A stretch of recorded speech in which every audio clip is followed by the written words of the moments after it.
La transition, c'est autre chose. C'est même plus important. C'est plus déterminant, en fait, vers quoi on va aller. À qui confier ses votes. Ça, c'est un problème absolument fondamental. Alors, aujourd'hui, toutes tendances confondues, droite, gauche, islamiste, laïque, et ça, tous parlent de démocratie. Il faut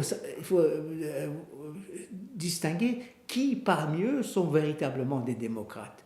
Et ça, c'est la responsabilité de la société elle-même, de voir qui fait semblant d'être démocrate et qui vraiment défend des principes démocratiques. Et dans cette perspective, si on parvient à distinguer ces gens-là, il faudrait voter pour ces gens-là, qu'ils soient à gauche, à droite ou islamistes ou pas, s'ils sont véritablement acquis à cette idée. Et là, la difficulté commence pour ces sociétés. Il est évident qu'aujourd'hui, tous ceux qui ont peut-être des tendances antidémocratiques ont un profil bas et mettent en avant leur image démocratique. Mais il faut un peu creuser, il faut un peu voir leur histoire, leur parcours, etc.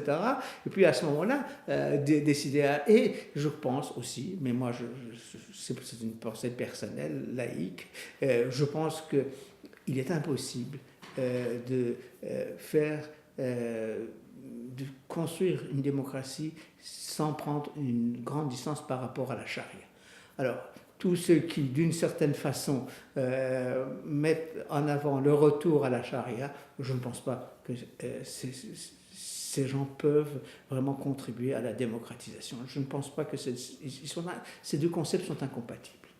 D'autant plus que l'histoire a montré que dans les pays arabes et en Iran, un pays que vous connaissez bien, que les révolutions n'ont pas forcément amené beaucoup plus de démocratie. Non, c'est ça. C'est pour ça que je dis qu'il faut vraiment faire attention à cette période de transition qui est essentielle. Il ne faut pas abandonner la mobilisation d'aujourd'hui et rentrer chez soi et aller voter à l'aveuglette. Après, dans 6 mois, quand il y aura des élections, il faut vraiment choisir ces candidats, les peser et sous-peser pour prendre une décision dans quelle voie on veut que le pays s'achemine. L'Europe de l'Est a eu sa révolution. Pendant longtemps, on pensait on parlait pour les Arabes d'exception, de fatalisme. Pourquoi est-ce que ça a explosé maintenant ? Vous savez, les révolutions arrivent toujours au moment inattendu. C'est des incidents, parfois, tout à fait marginaux, qui déclenchent le processus. Il est intéressant quand même à relever que c'est l'immolation d'un jeune homme en Tunisie qui a déclenché le mouvement tunisien, qui s'est exporté en Égypte, etc. Donc, ce qui caractérisait le monde arabe jusqu'il y a encore quelques mois, c'était l'immobilisme.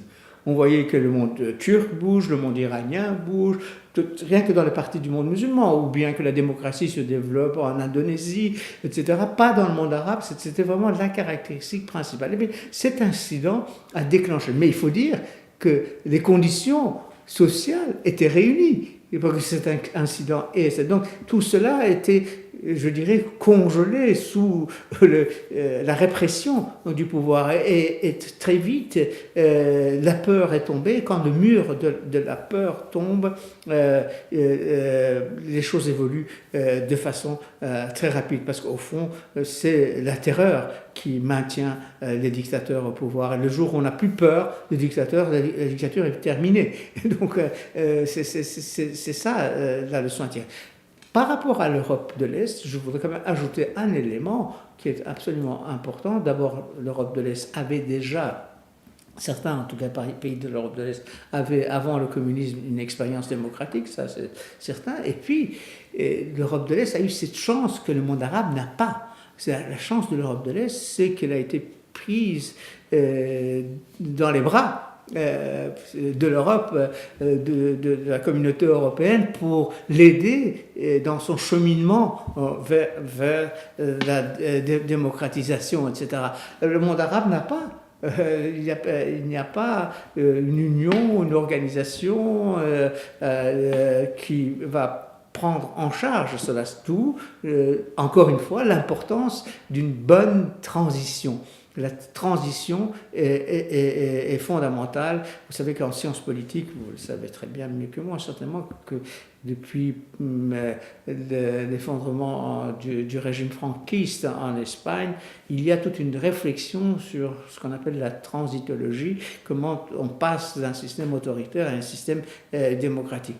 J'espère que cette réflexion se développe dans les pays concernés aujourd'hui par les changements de pouvoir, et que peut-être l'Europe ici ne peut pas les prendre sous son aile, les protéger comme elle a protégé l'Europe de l'Est, mais que l'Europe peut leur envoyer des messages de soutien dans ce sens du renforcement de la transition véritable vers un changement profond et démocratique. De conclusion, je dirais que nous sommes entrés dans un chapitre nouveau de l'histoire, à la fois régionale, mais aussi mondiale, où vraiment c'est la troisième vague démocratique, après la vague latino-américaine, après la vague de l'Europe de l'Est. Aujourd'hui, ça touche le monde arabe, mais au-delà du monde arabe, ça touche aussi l'Asie. Regardez l'inquiétude, par exemple, de la Chine par rapport aux événements d'Égypte. Donc, nous sommes là dans une phase